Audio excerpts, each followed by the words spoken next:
oh, Entourage is about, and he is literally like hooked up in the Mossad and intelligence. He's a huge uh, agent, and he's one of the guys who's brokered this incredible deal between Saudi royals, UFC, uh, uh, Netflix, like statecraft in a whole new level, and you know um, the irony is just brutal, right? Like an act.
And that's not an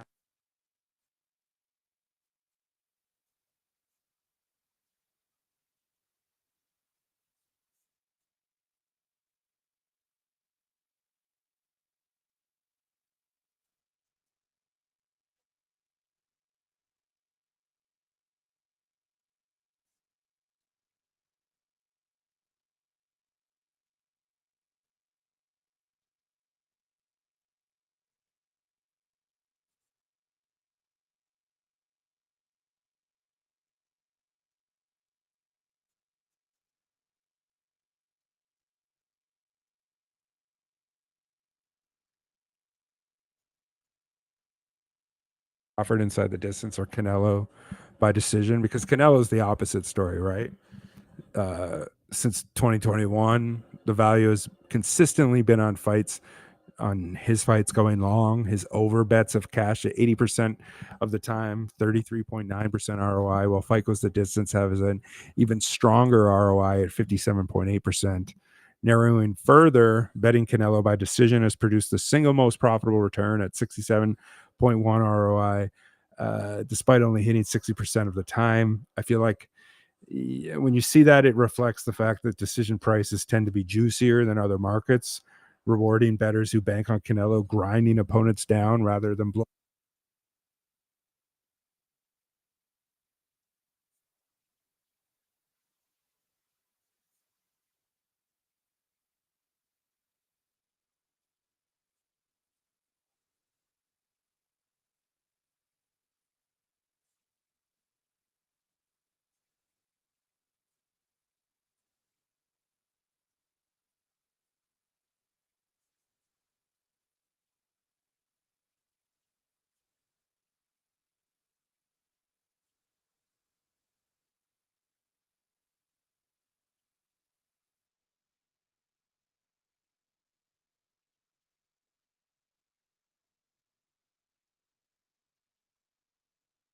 Yeah, kind of a classic, right?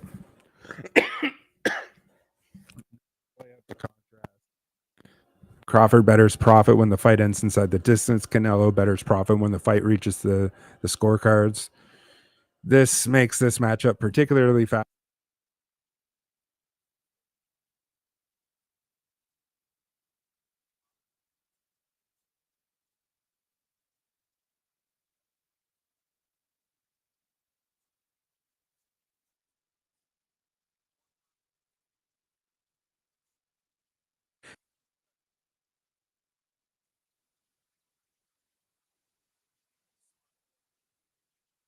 distance prop.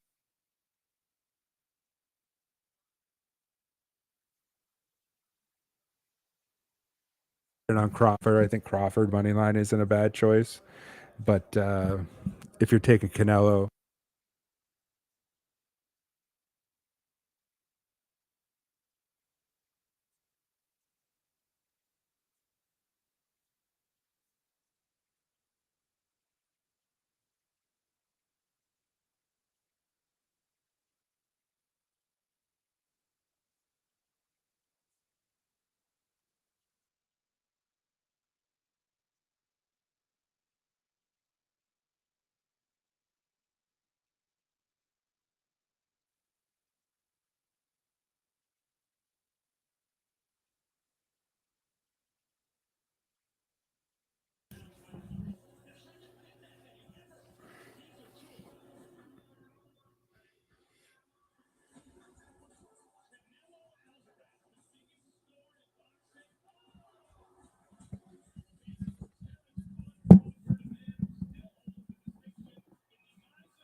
yeah, I mean it's pretty funny. It's September 13th, 2025. Almost 24 years to the day.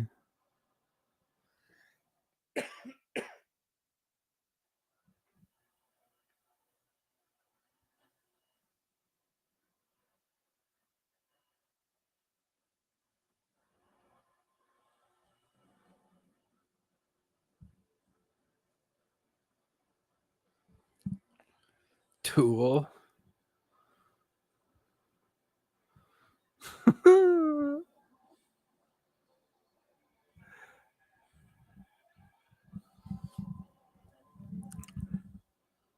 Almost 24 years to the day since 9/11.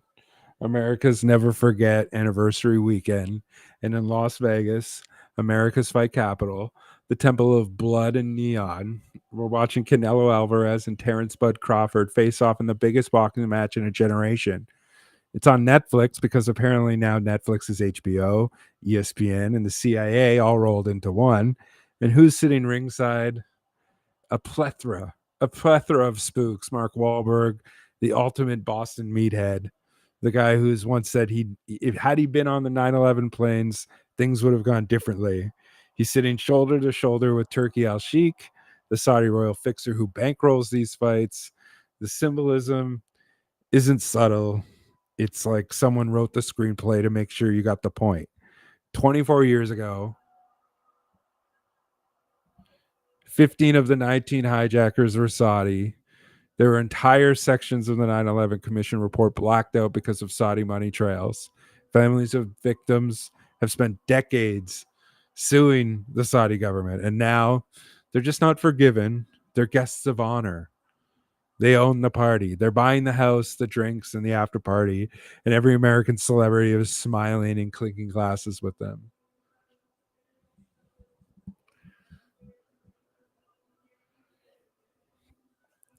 And the connective tissue here, obviously, is money, right? The same United States that said we will never forget has built a very forgetting. And the Saudis are better buying American amnesia than anyone else. The Saudis are better at buying American amnesia than anyone else. At first, they bought soccer, then golf, then heavyweight fights in Riyadh. Now they're buying Vegas itself. And they don't just bring cash, they bring redemption. Turkey El Sheikh isn't just hosting events in Riyadh anymore. He's literally co-promoting the Canelo Crawford fight under a new brand, right? Zuffa Boxing. Zuffa as in Dana White, UFC, and by extension, Ari Emanuel, the Hollywood super agent who's basically the most Zionist man alive outside the Knesset. Ari, whose brother Ram volunteered with the IDF during the Gulf War and now serves as America's ambassador to Japan. Ari, who used to represent Mark Wahlberg, or probably still does, not just as a side gig, even though he's like a fucking billionaire. So what you have in one neat tableau is a Saudi royal fixer, a Zionist Hollywood mogul, a UFC carnival barker, and Mark Wahlberg, the man whose entire cultural value is that he can play both a Navy SEAL and a Boston cop, all standing around this fight like it's a coronation of a new empire. Because it is a falling one that's being encapsulated by another empire. This is the part that makes me laugh because for years after 9/11, America was foaming at the mouth with this anti-Arab rage, anti-Saudi rage. You know, every action movie was Jack Bauer torturing some terrorists. Every moron in a bar was talking about how we should turn the desert into glass. And Mark Wahlberg was the perfect avatar for that mood. The guy who said, no joke, that if he was on flight 11, he would have handled it like it was like a bar fight in Cheers. That was the fantasy American sold itself, right? That if it was just the right tough guys in the right place, none of this would have happened. And now, 2 decades later, those same people are sitting politely while the actual government, whose nationals did it, literally underwriting their biggest sporting event spectacle of in a generation. Wahlberg isn't tackling Turkey El Sheik in the aisle. He's smiling for photos because that's what you do when the check clears. The rage is gone, the memory is gone, and the only thing that's left is the spectacle. And let's not pretend this is some weird contradiction.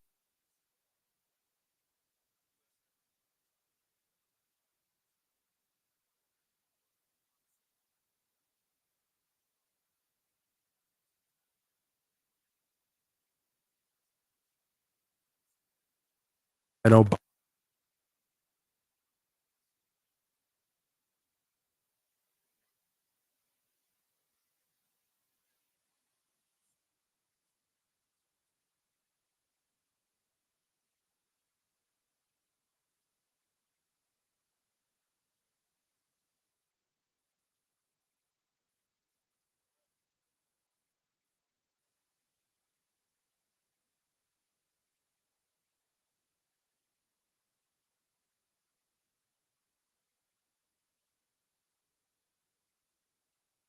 the beginning of the at the card as a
exactly 24 years after the towers fell, the United States spent trillions of dollars that killed millions of people, occupied numerous countries, tortured hundreds of dozens of people, destroyed the Middle East. They're still still destroying it, all under the banner of because of 9/11. Never forget. And here we are watching Canelo and Crawford punch each other while the regime tied to 15 of the hijackers gets to bask in the applause of the event. How absurd is that? It's the perfect metaphor for what America actually does with trauma.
Self doesn't matter.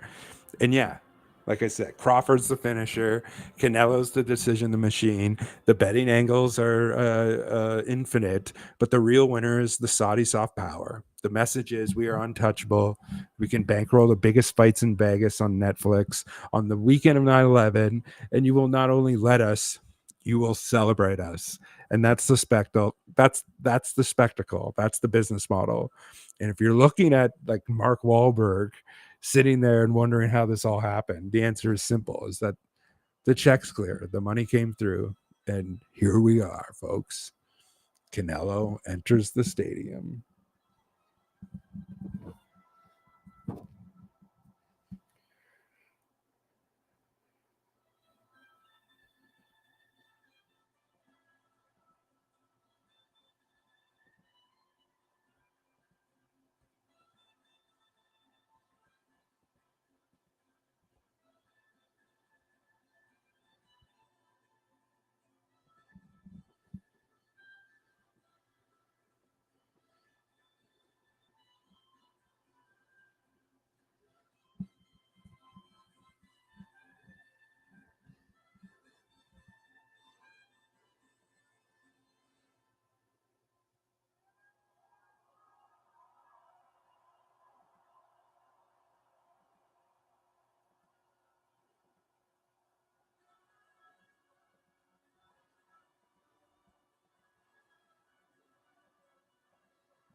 Stadium mariachi. Let's go.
Yeah, because if you strip away all the spectacle we got is the oldest story in boxing, right?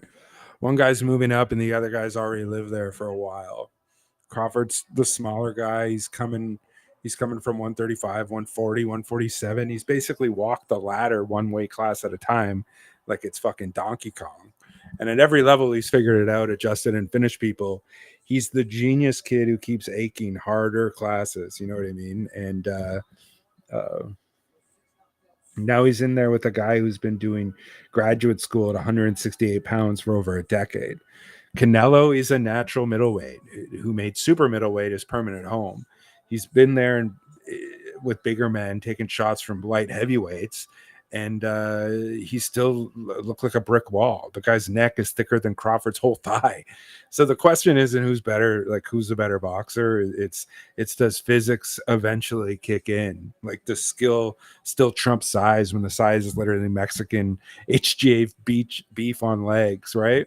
All respect to Canelo in saying that because boxing loves these stories. Pacquiao going up to fight De La Hoya, Roy Jones jumping a heavyweight, Sugar Ray Leonard coming back to fight Hagler. The weight jump is the ultimate myth maker. If Crawford wins here, he's not just the best of his era, he's crossing into the pantheon of guys who bent the laws of gravity and biology. If he loses, everyone shrugs and says, yeah, man, he was just too small. Built in excuse. Weight always writes a narrative. And this is where the fun starts because Canelo isn't some gigantic heavyweight, but he's just big enough that every punch Crawford throws has to count. Crawford can't waste energy. He can't pot shot for 12 rounds. If he wants to win, he's got to walk the tightrope, push Canelo back without walking himself down, really. And Canelo's whole brand at 168 is just being the guy you can't push back. He stalks, he cuts, he makes you fight in his kitchen. Like I said, like before, ask Caleb Smith, ask Caleb Plant. These are big dudes who thought that they could box and move, and they're fighting off the ropes. So the weight narrative is a stamina narrative. Crawford's the better mover, the better adjuster, but now he's carrying extra pounds on a frame that he's never done 12 rounds at 168. Meanwhile, Canelo's been criticized for gassing out in the second half of fights. He fights in spurts, he conserves. So who cracks first? The smaller guy hauling weight or the bigger guy with the heavy gas tank. And Vegas loves this kind of thing because it writes the betting lines. Crawford inside the distance is a sexy underdog play, and the genius overcomes size. Canelo by decision is the boring chalk. Size and durability will win on the cards. And both are rooted in the weight narrative. Either Crawford's skill is going to neutralize the bigger man, or Canelo's mass is going to absorb everything, and the judges give him the nod. But here's the best part. Weight is also theater. You'll see, in the weigh-in photos and the face-offs, the slow motion body shots of the all access special. Crawford's looking shredded, lean muscle popping. Canelo looking like a tree stump with arms, and everyone's still projecting like, oh, Crawford looks too sucked out, or Canelo looked a little soft, which they both did. But it's the beauty of hydration, right? Boxing, that's boxing. The fight starts before the bell with people arguing about who looked better on the scale as if they're nutritionists instead of degenerates like me. And at the end of the day, weight is the narrative because it gives everyone a doubt. If Crawford wins, it's legendary. The smaller guy beat the bigger man. If Canelo wins, it's inevitable.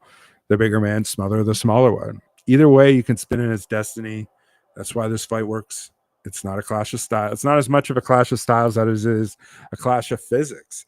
And the whole world's tuning in to see whether gravity still exists when there's 100 million Saudi dollars on the line.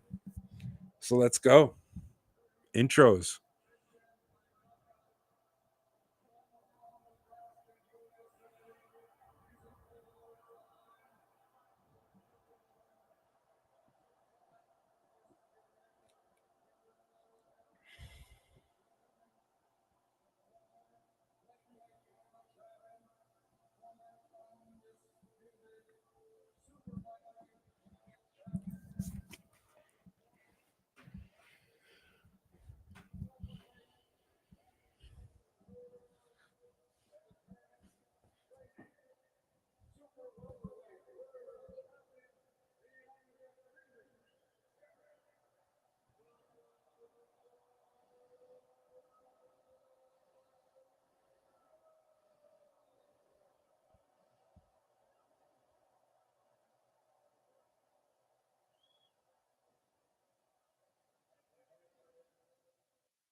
It's going to be a treat.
We're off.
All right, a lot of feeling out here.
Canelo looks kind of weird.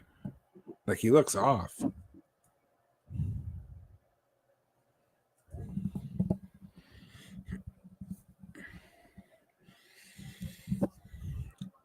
I mean, I guess you got to give that one to Canelo. Just simply on activity.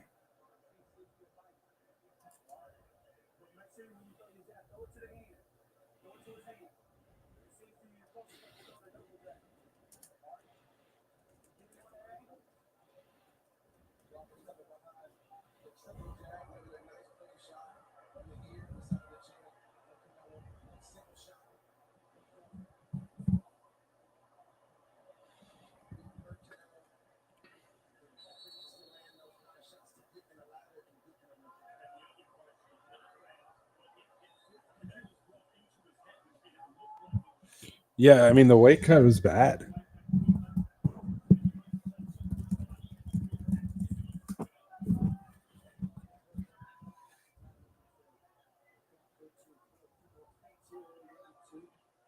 All right, round two.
Yeah, Bud needs to go to the body. Canelo looks off.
Third round, one piece on the card so far, and I gotta say, Canelo looks a little off tonight. The timing's not quite there. The rhythm's not what we're used to seeing.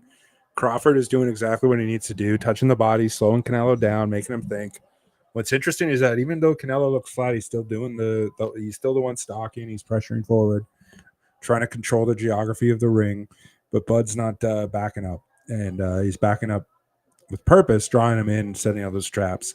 And if you know Crawford's style, this is classic Bud. Take a couple of rounds, download the data, then start pushing him. And the body work is key, though. If he keeps digging in the ribs, keeps touching the midsection, that stalking pressure from Canelo could start looking less like control, more like desperation. So right now, here we go. They're slugging.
Is that Mr. Beast?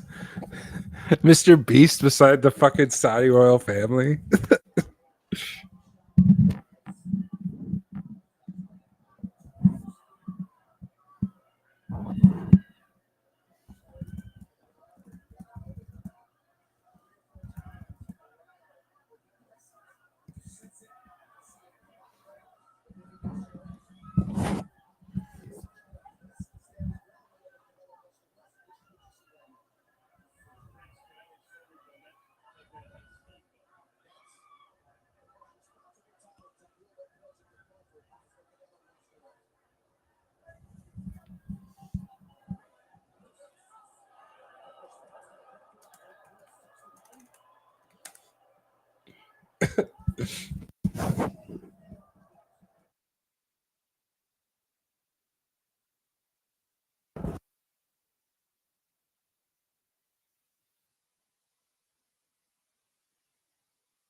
2-1 Canelo.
Canelo and a good amount of body.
Canelo's look.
Yeah, Canelo's super gun shy.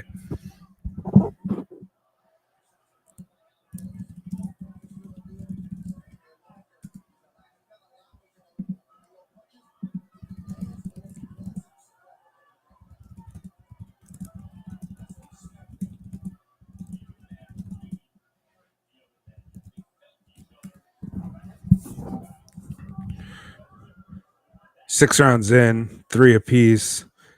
Seventh round, you can really feel the momentum shift. Canelo, the guy who's built his whole reputation on being the pressure fighter, the ring general, the one who walks people down, looks gun shy. He's hesitating.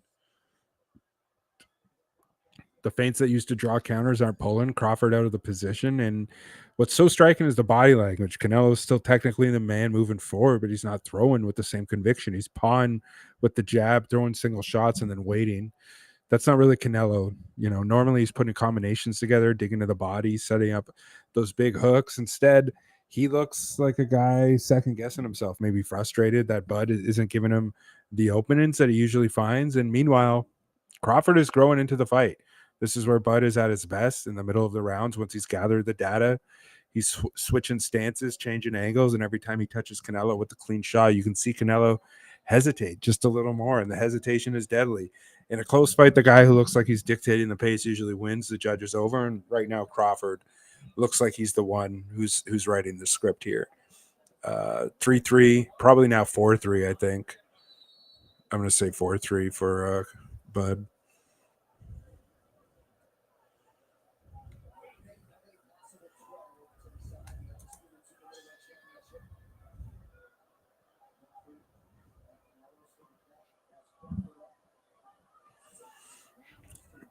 Canelo's they got Crawford up 6 rounds to 1. That seems a little off. But yeah, Canelo's body language tells a different story. If he doesn't get out of this gun shy rhythm, Bud's gonna start piling up rounds and maybe even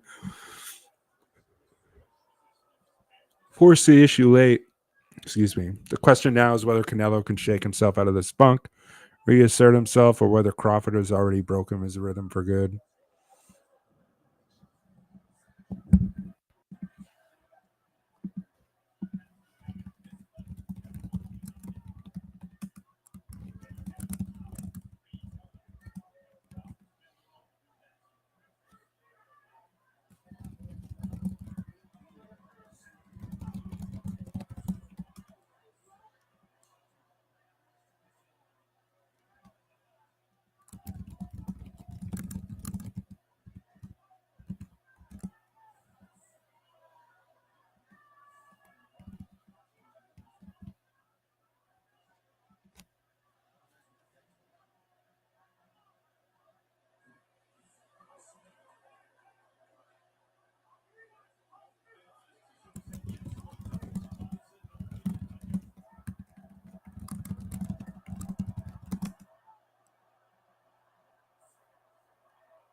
Let's.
Oh, Crawford's ducking on his left side, which is the what? Yeah, not good. He's got to not do that.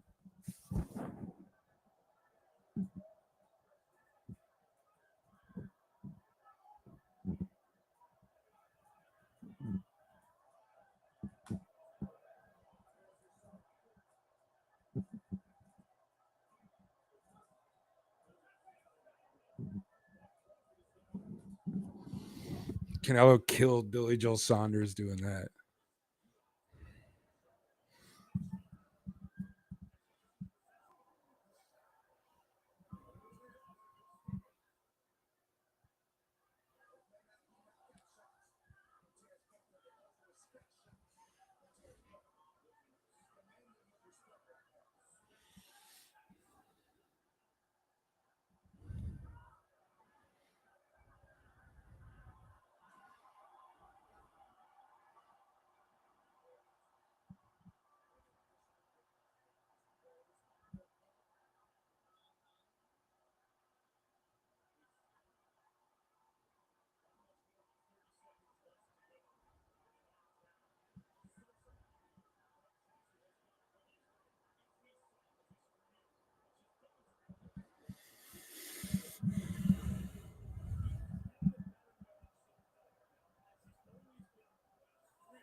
Hasn't been a great fight. It's been good, but it hasn't been great.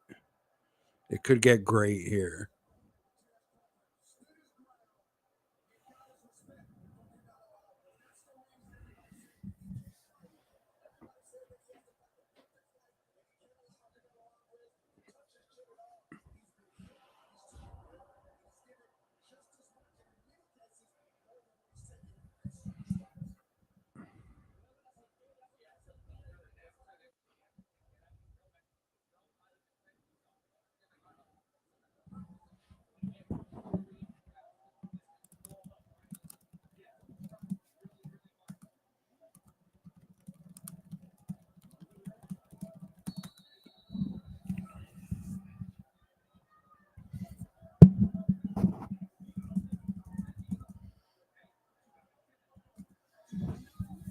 Crawford, I got Crawford up 6-3.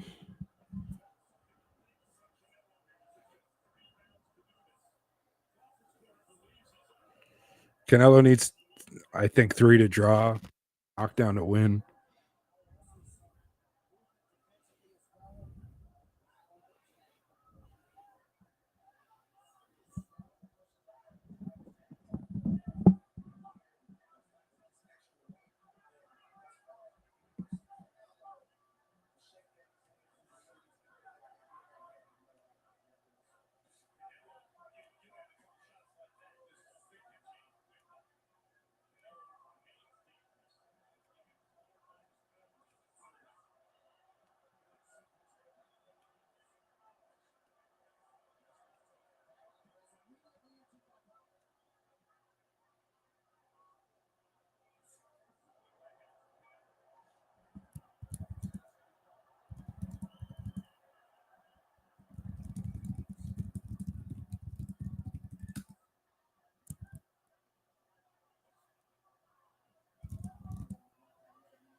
I think Canelo's got something up with his back, or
Canelo looks like asthmatic.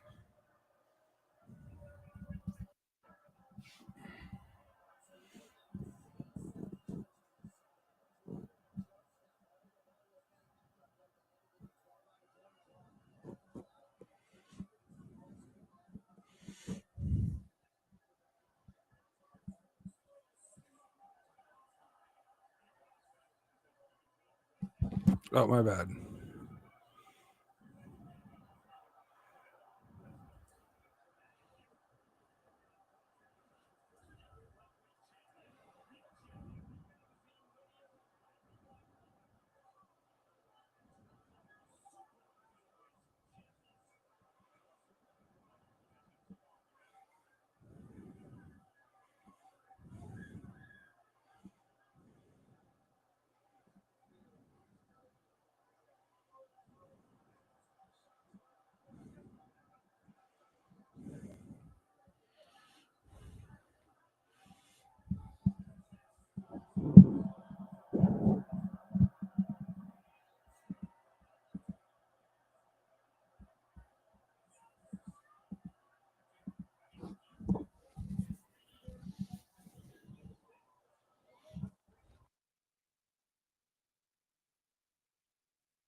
That's a blowout.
Crawford's fucking coach is so large. Jesus Christ.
Max is such a fucking hack.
Financially, Canelo likely gave up some of the certainty of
Yeah, Canelo.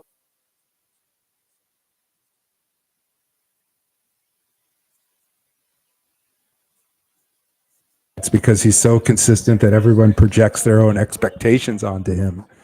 On one hand, the resume is insane. Four division world champion, fought everyone from Floyd to Triple G to Kovalev to Caleb Plant. The guy turned pro at 15 in Mexico, but by the time most fighters are getting their first real title shot, Canelo had already been through absolute wars. He's fought A-level opponents, the more A-level opponents than just about anyone else of his era. He's still at the very top. Years past when most guys burn out. That should make him universally recognized as an all-time great. But on the other hand, look how he's treated. Like when he dominates guys, people shrug and say the opponent was overrated. When he loses to someone like Bivol, suddenly he was exposed. He's always either too good to be appreciated or too flawed to be respected. That's a weird paradox to be in.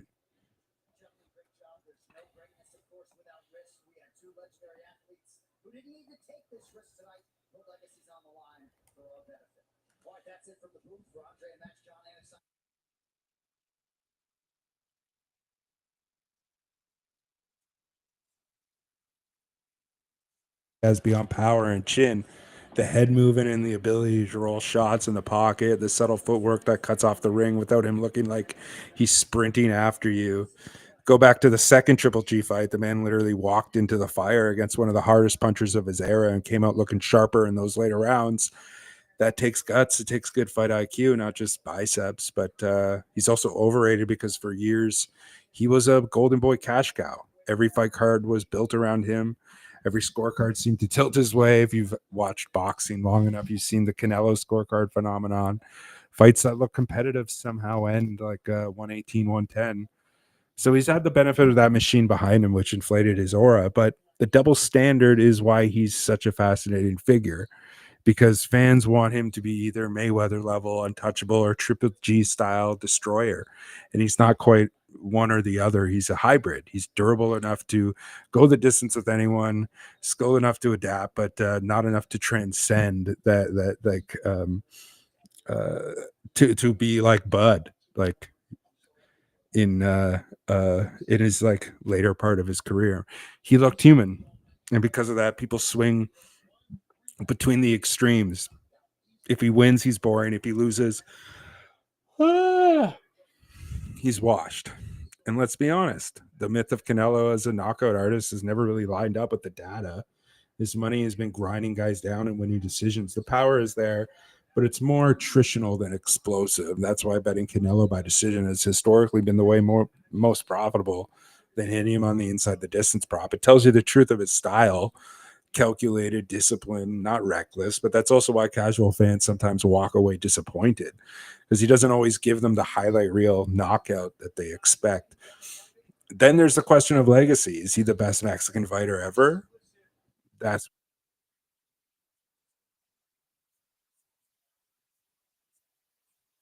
like,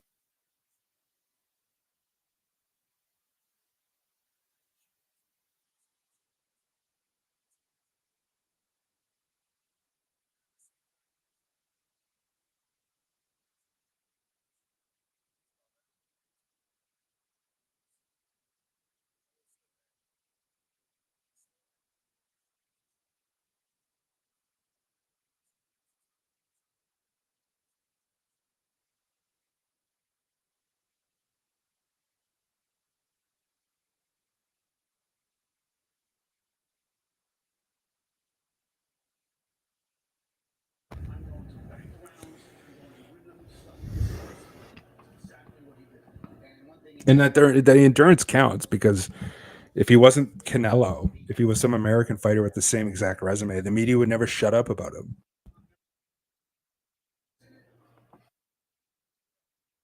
Canelo feels both underrated and overrated because he lives at the crossroad of skill, hype, and business. the business made him bigger than he was at times, but it still kept him from being a fraud. He's the guy who's always one win away from being declared the best ever and one loss away from being called exposed. And that tells you less about Canelo than it does about boxing. And there's not a whole lot of nuance in boxing, right? Just a whole lot of hyperbole, a whole lot of people like Max Kellerman. And at the end of the day, he's exactly what he is. He's an all-time great, a guy who took every hard fight, who wins more than he loses, who takes the sport, as a prize fighter for the most that it gives him, and he keeps the machine running. Underrated, overrated, he's both. He's neither. He's Canelo Álvarez.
The thing about this, like sometimes the worst part of a fight isn't the fight, it's the soundtrack. And tonight is one of those nights because, like, we got to be real here. You know what I mean? Like, well, we watched. This wasn't a great fight. It was fine. It was competent. It was competitive. Crawford was good. He controlled the pace. He kept Canelo hesitant. He won the rounds he needed to, but he wasn't great. He wasn't dazzling. He wasn't electric. He wasn't putting on one of those performances that changes how you talk about a fighter, how you talk about boxing. He was just the better guy. This is absolutely not worth the hype, and that's okay. The commentary, though, they're trying to sell me this, Philistine prophecy, Sistine Chapel, when what I'm looking at is an IKEA painting. Max is the worst offender here. Like Max Kellerman, every line out of his mouth is some tortured metaphor about the tides of battle or the poetry of warriors locked in combat. Like, no, man. It's Bud Crawford jabbing and feinting while Canelo stands there looking like he's trying to remember like how to box. He's just so frustrated that uh, he wasn't himself, and this because of that. This wasn't Frazier Ali, right? This wasn't Leonard Hearns. It wasn't even Crawford Spence, which I actually had the feeling of a generational statement. You know what I mean? This was a good fighter, methodically beating a guy who didn't throw enough. That's about it. And the hyperbole doesn't just feel wrong. It's insulting because when you call everything great, nothing is great. When you're there with cliches, the audience isn't stupid. They can see that Crawford isn't dazzling here. He's just competent, right? They can see that Canelo looks gun shy, and the fight is plodding along with without much drama. So instead, the broadcast,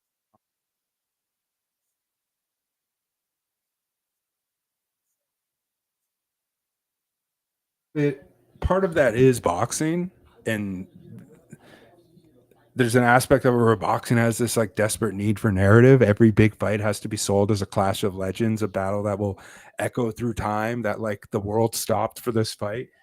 And the more and more that boxing goes on, the less and less that that's true. The promoters sell it that way. The networks, these networks echo it. The promotions push that idea, and then the commentators feel like they have to narrativize it after the fact. When you just watched that's not what that was. The reality is that most fights aren't like that. Most fights are good, not great. When you get a great fight, it's like a it's a it's rare, right? Like that's why heavyweight is so intense is because every punch matters, right? Like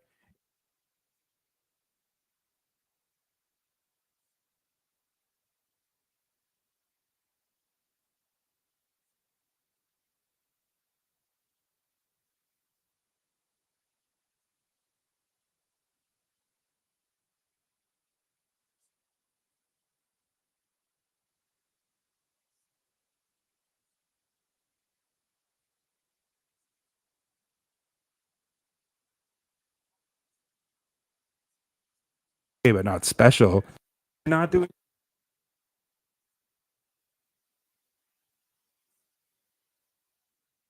tonight on this night was good, but he wasn't great. He was measured, smart, economical, and that's the impressiveness in his own right. But that's not the same as being transcendent. That's not like that's the point. You don't need to make it bigger than it is. Let the fight be what it was. Let the viewers interpret it without a constant layer of fake gravitas. And but Max Kellerman can't help himself. He can't just say Canelo looked hesitant. He has to say Canelo's body is betraying his spirit as but like, dude, shut up. It's the seventh round of the fight where one guy is throwing 25 punches around and the other guy is just sharper.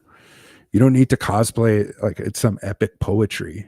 And the irony is this kind of commentary backfires because when you tell me I'm watching greatness and what I actually see is an okay fight, it makes it feel worse than it is. It feels like a dud because the reality doesn't match the hype. If the commentary hadn't been, if the commentary was honest, if they said Crawford's doing what he has to, but this isn't going to be this isn't a pretty fight, then yeah, I could have stood on its own. You know, that would have stood on its own. But it made it sound like I should be seeing fireworks, and all I got was sparklers. You know, so yeah, this wasn't a great fight. It was fine. Bud put on a great performance. Crawford was good, but not great. Canelo looked bad. He looked worse than he's looked in a very long time. And Max Kellerman was unbearable, spinning poetry about what was ultimately a dud fight. And honestly, that's a huge story problem with modern boxing.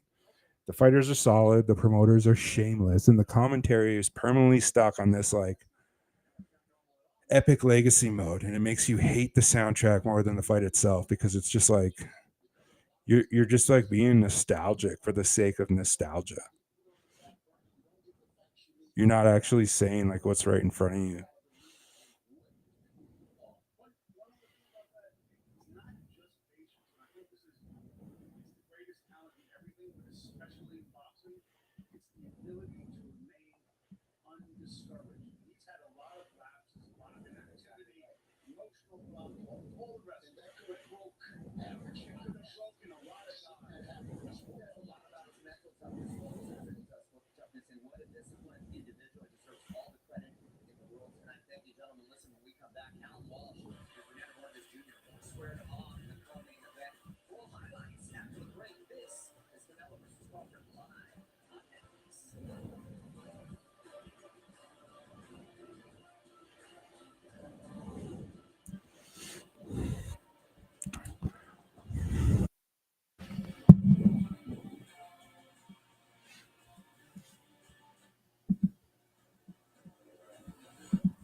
Right?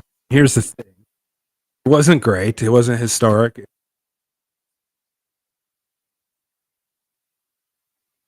smart, guy who is well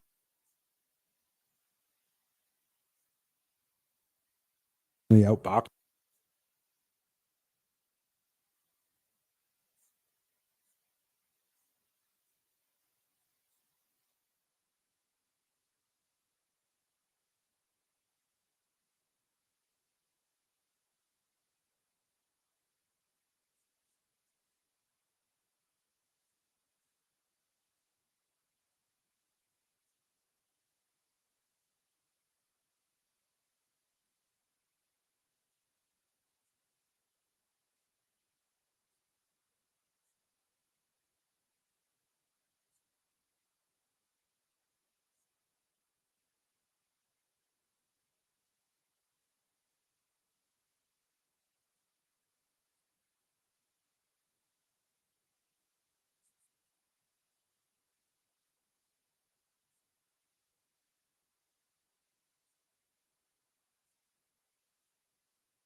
Bud didn't dominate a way that you would think presented after the fact. He didn't land the punches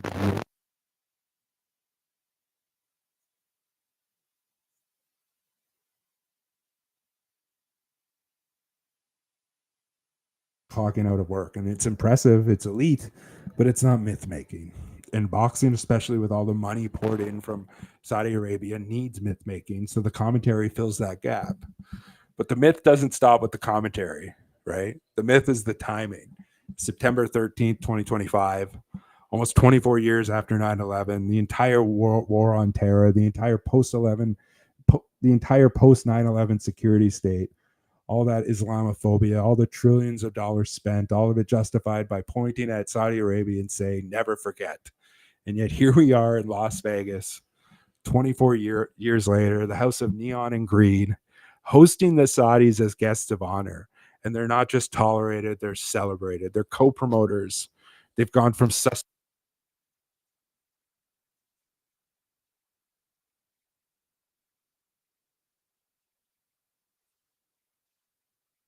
Canelo. The real fight is memory versus money, and money wins every single time. Crawford's legacy grows. He's now the guy who outboxed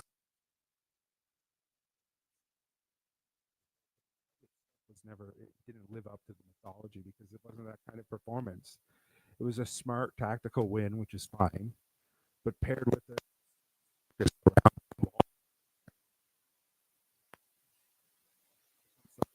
a metaphor for American amnesia.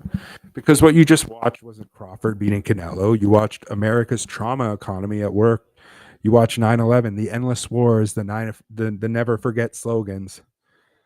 All of it gets washed away in the glow of Saudi money and Netflix production values. You watch Mark Wahlberg, the man who once embodied post 9/11 macho fantasy, sitting shoulder to shoulder, sitting shoulder to shoulder with the very regime tied to those hijackers. You watch Ari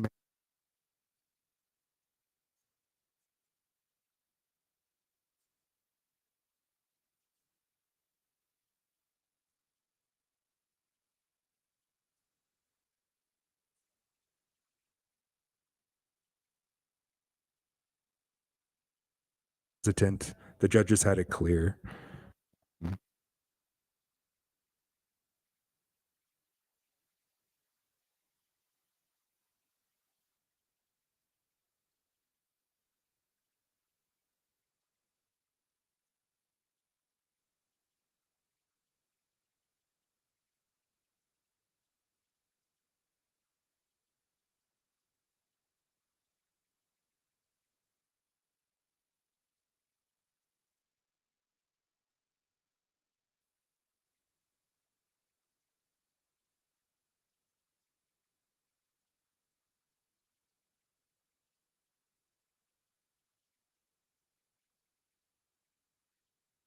You can't deny that Terence Crawford just he obviously pulled off one of the most significant wins of his career, the most significant win of his career.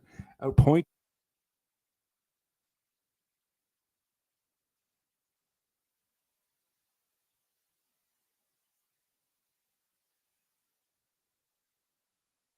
it revealed about what Crawford can do as it did about what Canelo can't anymore.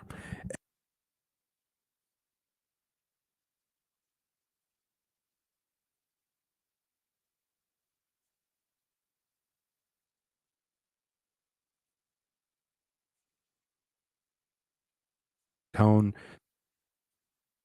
on the board behind the guard, trying to cut the ring, but what was missing was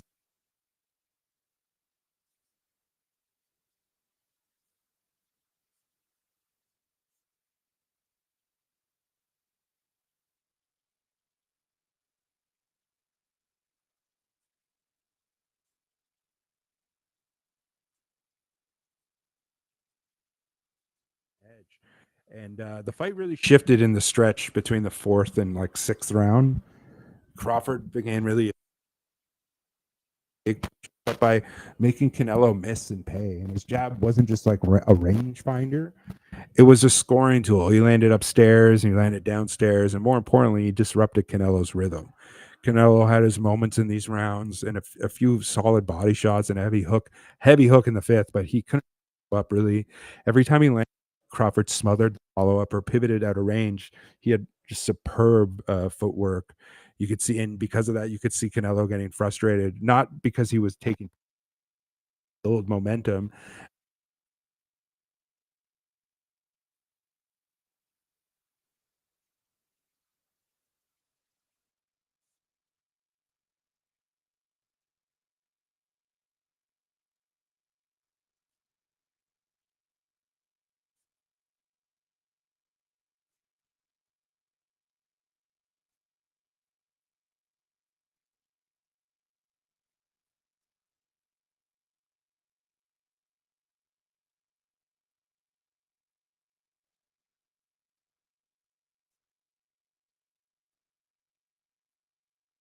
It was it was as a fear of Crawford's counters. That's what it was.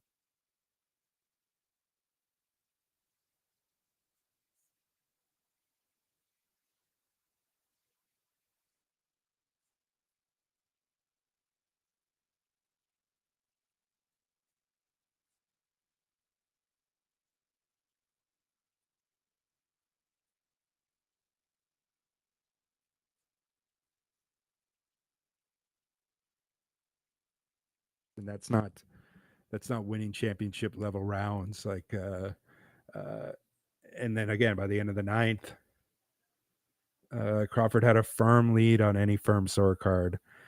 Championship rounds are usually where Canelo shines, but it wasn't the case here. He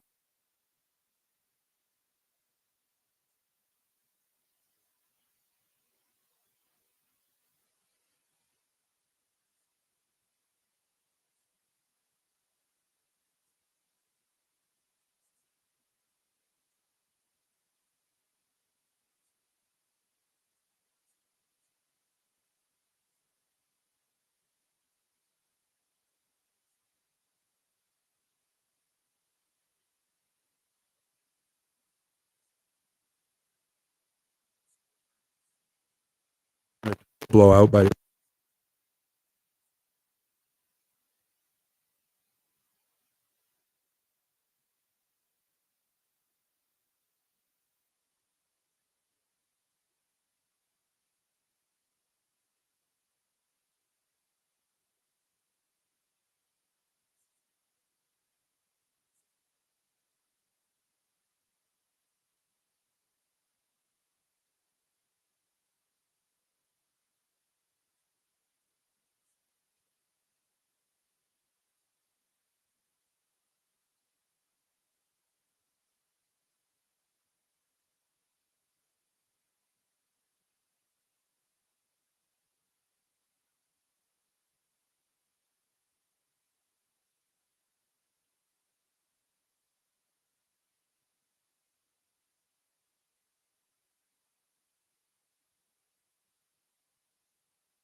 it's also funny that people saying like, imagine if we had Crawford versus Floyd. Like, yeah, that's a fun daydream, but let's be real. That fight would have never happened in the timeline people wanted it to, because the whole genius career wasn't just in the ring; it was in his fight,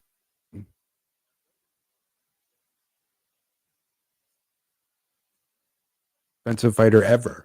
He fought.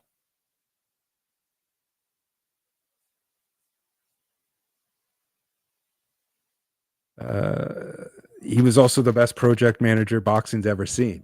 He knew exactly when to fight guys and when not to. He fought them at the right time on his terms when the risk reward calculus tilted heavily in his favor. The blueprint was perfect. Look at Oscar De La Hoya. Floyd fought him when Oscar was 34, already past his prime. Shane Mosley.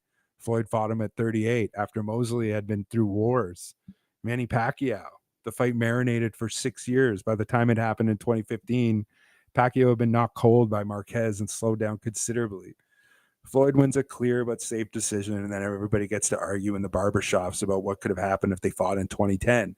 That's a Mayweather playbook. Delay until the other guy's either too old, too faded, or too damaged to be a real threat. So if Terence Crawford was around in Floyd's era, what would have happened? Simple. Floyd would have ducked him, not forever. He would have fought him eventually, but not in Crawford's prime. He would have waited a decade, waited until Bud was 36, carrying some extra weight, was slower, sharper, been through some wars. And then Floyd would have swooped in, signed the fight, sold it as the Clash of Legends, and walked away with another decision win while everybody pretended it was a matchup of the century. Because that's how Floyd Mayweather worked. And the irony is, people would still buy it because Floyd didn't just win fights; he won the marketing battle. He convinced the public that fights are happening. Uh, he convinced the public that fights happening too late were actually fights happening at the perfect time. He spun ducking into marination. He turned aversion into a business model. That's why he's money way. That's why he was Money Mayweather, right? He didn't just beat opponents; he beat time itself. Now, stylistically, Crawford versus Prime Floyd obviously would be fascinating. Two of the smartest fighters of their generation, both able to switch gears mid fight, both defensive wizards in their own way. Crawford's stance switching and body work against Floyd's shoulder roll and counterpunching. That's a chess match. But in the real world, we would have never seen it in their primes. Floyd doesn't sign that contract in 2015. He signs it in 2025 when Bud's lost a step. And that's why, we're calling him Fraud Mayweather.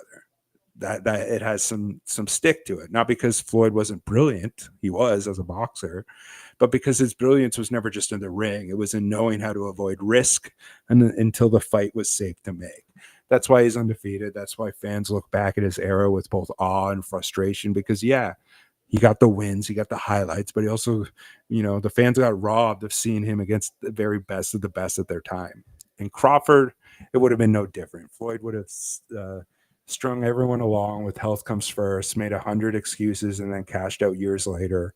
That's his legacy, the greatest defensive boxer of all time and the greatest defensive businessman in sports history. So when people fantasize about Crawford versus Floyd, you got to laugh. Not because it wouldn't be great, because it would be, but because it would never have happened when it mattered. Crawford would have spent a decade chasing him. The fight would have happened long after it's long in its teeth, and Floyd would have walked away with the zero intact. That's not really fantasy. That's just the reality of the matter.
All right.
Thank you, everyone. It's a good time.